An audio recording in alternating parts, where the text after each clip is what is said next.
Isang araw, may isang babaeng nagngangalang Isla at nakatira ito sa malayo, like bundok.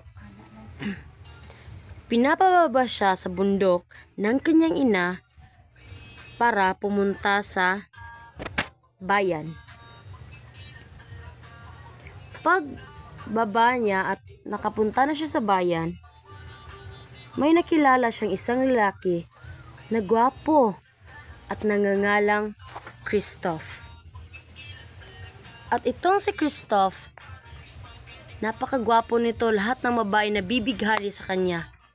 Kaya, nung una niyang makita si Isla, pinuntahan niya ito at sinabihang, "Hi miss, parang ngayon lamang kita nakikita ha. Taga saan ka nga ba pala?" Kahit hindi sila close, ayon, pinuntahan niya pa din. At ng babae naman na wala pang nakikilala, sumagot siya na, "Sorry po, kasi hindi po ako pwede makipag-usap sa hindi ko kilala."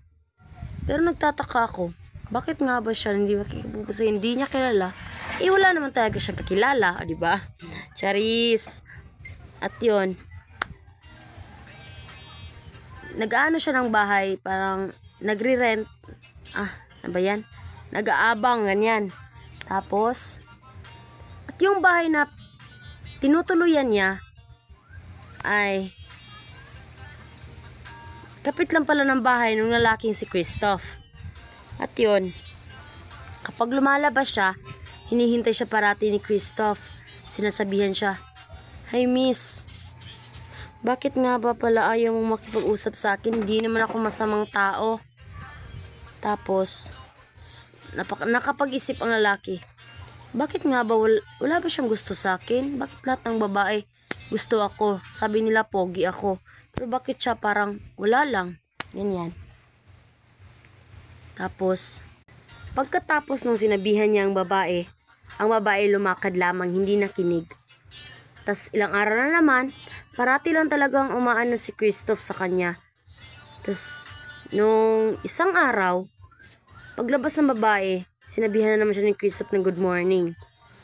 Tas siguro naawa na yung babae, si Isla, kaya sinagutan niya ito, sinabihan niya, "Ano nga ba ulit yung pangalan mo?"